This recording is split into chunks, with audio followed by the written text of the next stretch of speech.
It's 2 in the morning. You told yourself you'd go to sleep an hour ago, maybe 2 hours ago. You can't even remember anymore, but here you are. Thumb moving, eyes burning, screen glowing in the dark. One more scroll, one more post, one more video, just one more. You know you should stop. You want to stop, but you can't. Your brain won't let you. Something in there is pulling your thumb down, again and again, like you're searching for something you can't quite name. And the worst part, you're not even enjoying it anymore. Half the stuff you're seeing isn't even interesting. It's just ... there. And you're just ... scrolling. Why? Seriously, think about this for a second. You're an intelligent person. You understand cause and effect. You know this is bad for you. You know you'll regret it in the morning. You know you're sacrificing sleep, productivity, maybe even your mental health. And yet, you can't stop. This isn't a willpower problem. This isn't about discipline or laziness or some moral failing. This is something deeper, something older, something that was hardwired into your brain long before smartphones existed, long before the internet, long before electricity. You're not broken. You're not weak. You're just running ancient software in a modern world. And that software is doing exactly what it was designed to do. Let's go back. Way back. It's 50,000 years ago. You're standing at the edge of a forest. The sun is setting. Your tribe is behind you, setting up camp for the night. And you're scanning, eyes moving across the tree line, watching for movement, listening for sounds, looking for anything that seems out of place. A rustle in the bushes. Could be nothing. Could be dinner. Could be something that wants to make you dinner. You can't ignore it. You have to check. Your ancestors who didn't check, who didn't pay attention to every little signal in their environment, they didn't last very long. They didn't pass on their genes. You're descended from the paranoid ones, the careful ones, the ones who never stopped scanning. This behavior, this constant monitoring of your environment for new information, it wasn't optional. It was survival. Your brain developed an entire system dedicated to one job. Never miss anything important.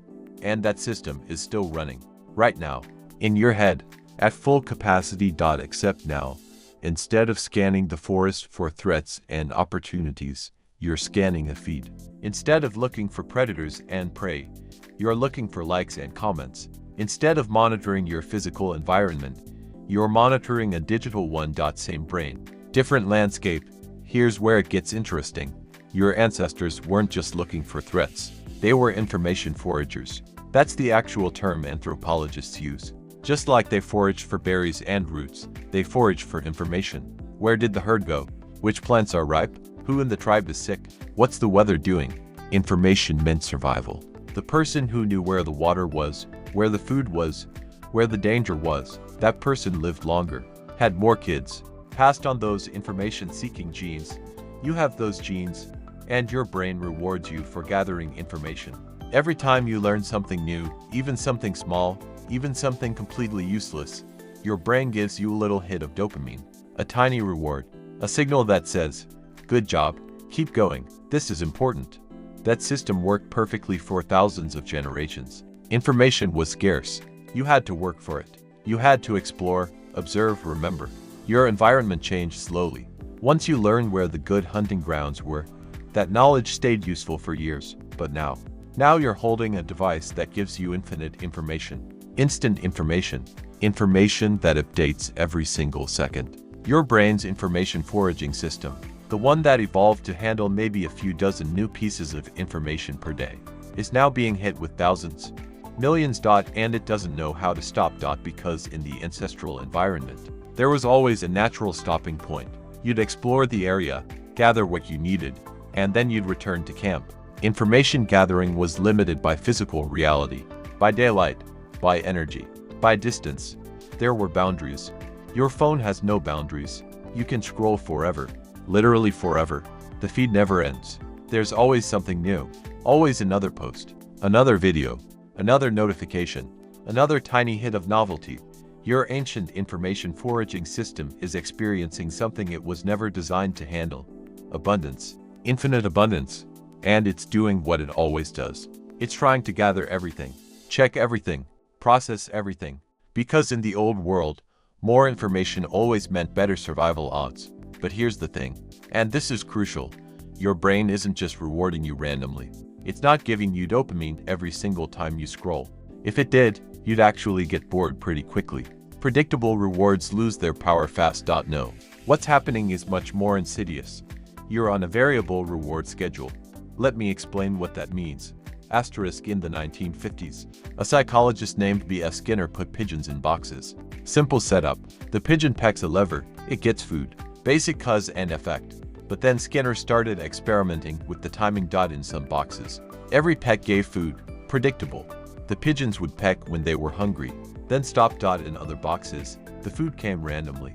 Sometimes the first peck, sometimes the 10th, sometimes the 50th. No pattern, no way to predict it. Those pigeons, they never stopped pecking. Even when they were full, even when they were exhausted, they just kept going. Peck after peck after peck. Obsessively, compulsively, they were hooked.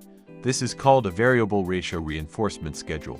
And it's the most addictive reward pattern ever discovered.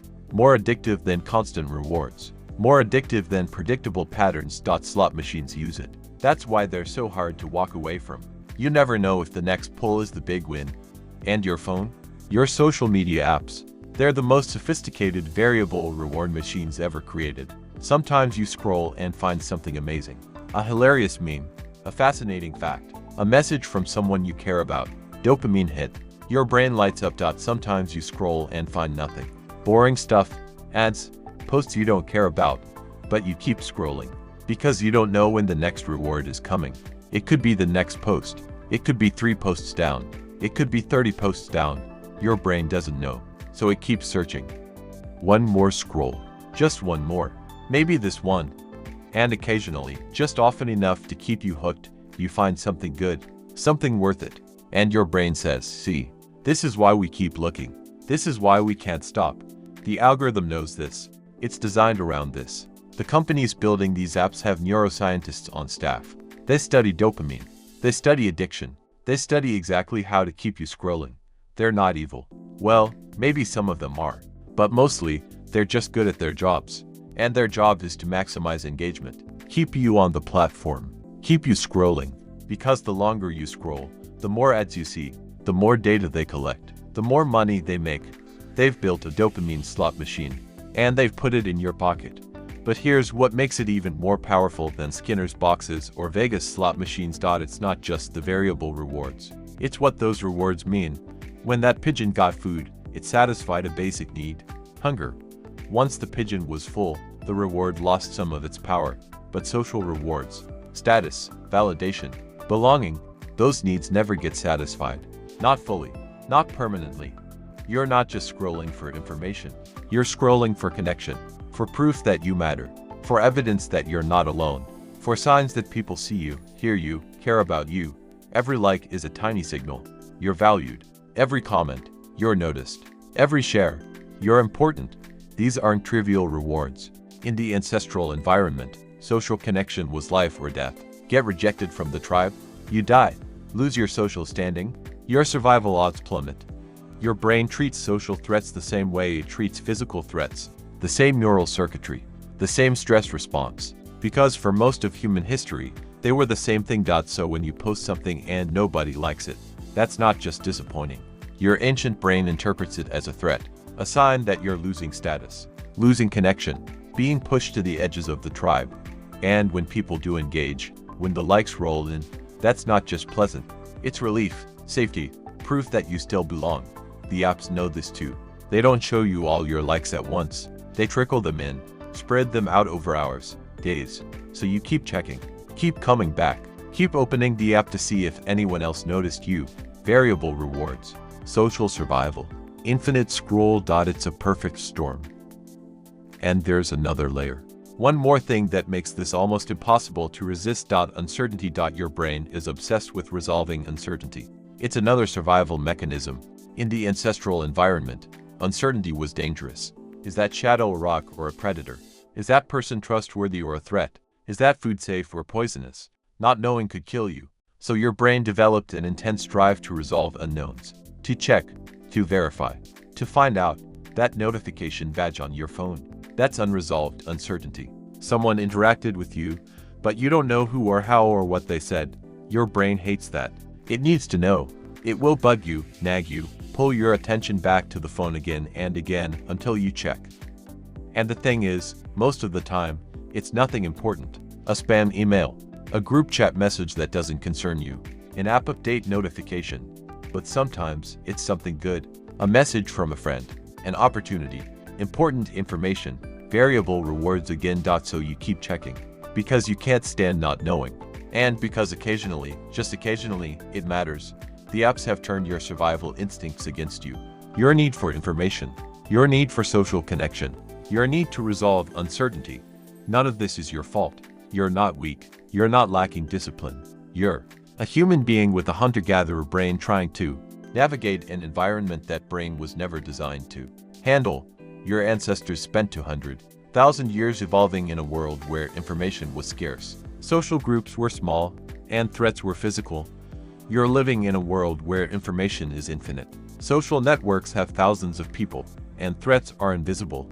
The mismatch isn't subtle. It's catastrophic. Now here's the part that nobody talks about. This isn't the first time humans have faced something like this. We've been here before. Not with phones, obviously, but with other technologies that hijacked our reward systems in ways we weren't prepared for. Let's talk about sugar. For most of human history, sugar was rare. You'd find it in fruit, in honey, maybe a few other natural sources. And it was valuable. High calorie, quick energy, helped you survive. So your brain learned to crave it. When you tasted something sweet, dopamine flooded your system.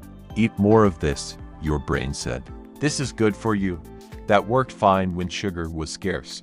Then we industrialized sugar production. Suddenly it was everywhere, cheap, abundant, in everything. And people couldn't stop eating it. Still can't. Obesity, diabetes, heart disease. We know it's killing us. We know we should stop, but we can't. Because our brains are still running software that says, sugar is rare and valuable, eat as much as you can. Same thing happened with salt, with fat, with alcohol. Every time we take something that was naturally scarce and make it artificially abundant, our ancient reward systems malfunction. We overconsume, we get addicted, we suffer consequences our ancestors never had to face. Information is the new sugar. Social validation is the new sugar.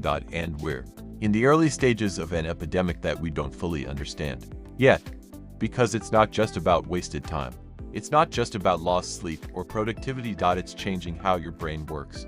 There's research now showing that heavy social media use is correlated with increased anxiety, increased depression, decreased attention span, decreased ability to focus, decreased real-world social skills.